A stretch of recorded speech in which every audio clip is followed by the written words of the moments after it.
Yeah. Well, we got stayed under 10 days. There is a hill in Vietnam, a nameless, uninhabited hill known only by a number, 943, 943 meters high. This is a story of the men of Alpha Company who tried to take that hill. In particular, it is the story of 3 men. Jim Buckner, 26, private first class, a draftee. In private life, he is manager of his father's restaurant in Derby, New York. Next one after this one. Bruce Black, 21, a California college dropout. He threatened to go over the hill rather than go to Vietnam. In a year, he is promoted to sergeant. I'll tell you, you'll get on one of them anyway. You definitely get on one of them. J.C., Harry Charles Joseph Coons, 29, from Georgia. Married, 2 children. 1/3 of his life in the Army, a sergeant, a career soldier for $615 a month.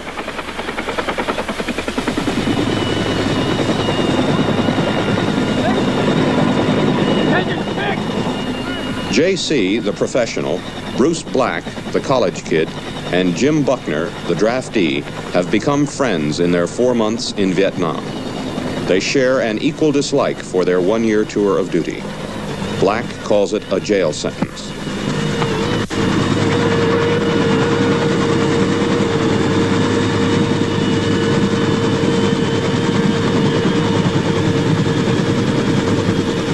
The region where they are fighting is among the most remote in the world. The mountainous backbone of Indochina. Virtually uninhabitable rainforest. Dak To, one district in the wilderness. It is the area of the border junction of South Vietnam, Cambodia, and Laos. A sanctuary, supply base, and staging area for North Vietnamese operations into the highlands. In recent weeks, the enemy has moved in on Dak To, and the Americans are driving them out. One of the objectives is Hill 943. The fight for Hill 943 will not appear in any history of the Vietnam War. It was an insignificant, unspectacular fight, near the end of what was called the Battle of Dak To. And those of us reporters here covering the larger campaign did not notice 943. We did not witness the fighting there. There were 3 men who went up the hill with the soldiers. Cameraman Eric Derschmid, soundman Sepp Tama, and assistant cameraman soundman Hubert Le Campion. And they recorded what happened in the lives of a few young men in a few days. This is not a typical war story, but more something of the typical routine, the drama of daily life in the field. It is something about why the war in Vietnam is so unusual, and why these men are so similar to those who have gone to war before. This is a CBS News special, Hill 943, with CBS News correspondent John Lawrence. This broadcast is brought to you by your local quality Buick dealers. Wouldn't you really rather have a Buick?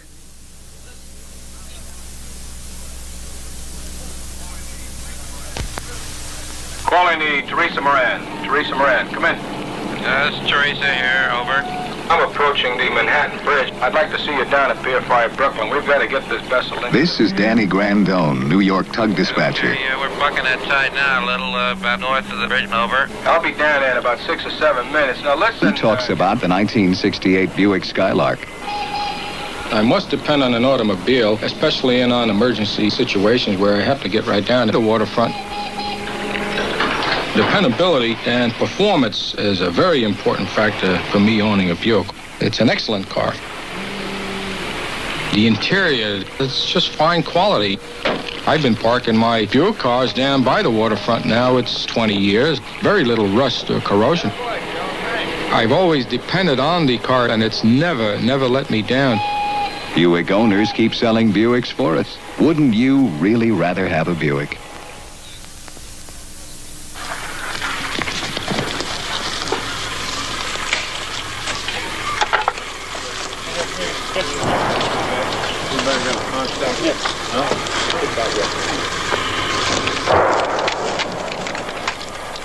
The last day of November, 1967.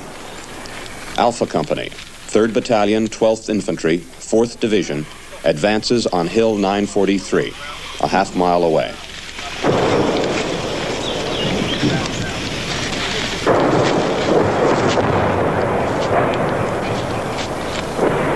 Their own artillery pounds the area around the men, as close as 100 yards.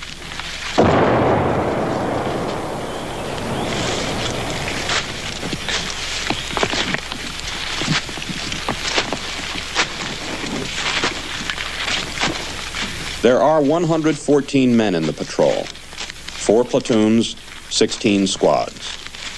J.C. leads a heavy weapons squad in 2nd Platoon.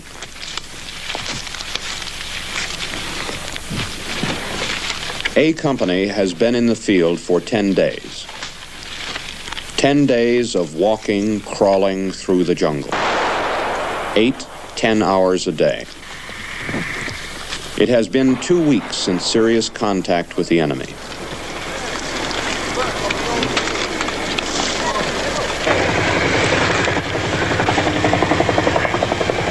Hey, you can't pull it. It's on there. The Colonel. Battalion Commander Jamie Hendricks. Code name Grizzly. Well, we let you down to hurt you every time. Okay, ready, all together. Let's go. Okay, give you all put it down. Give you.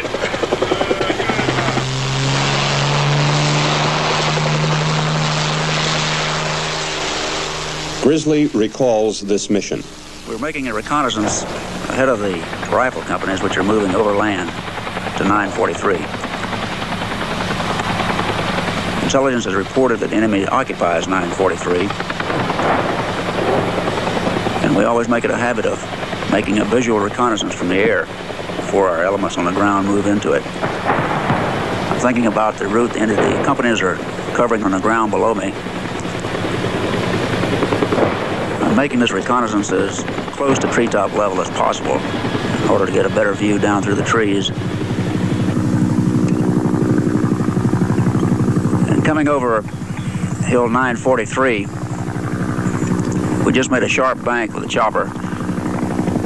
Suddenly there was an explosion, and then suddenly a mass of red smoke. The aircraft had been hit by a 50 caliber anti-aircraft gun. One round came in about 3 inches past my left foot, went up through my radio equipment, and detonated a red smoke grenade I had hanging on my radio. It came out through a clipboard I was writing on top of the radio, and it was metal fragments from the grenade and parts of the radio that hit me in the face. 50 caliber slug. What does that say? That's as close as I want to come. Yes, sir. Cider 10, this is Grizzly, over. This is Grizzly. Let's make sure we have the coordinates for this strike now, where we just received that ground fire. They're 801 115. We're going to fire a 15-minute preparation this morning before these companies move out.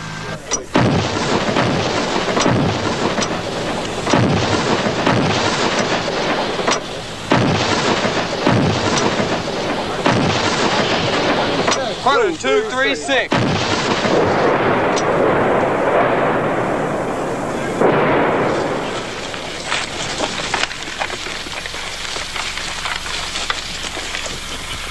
The wounding of Grizzly affects the attitude of Alpha Company. Suspicion becomes certainty. The enemy is up ahead on 943.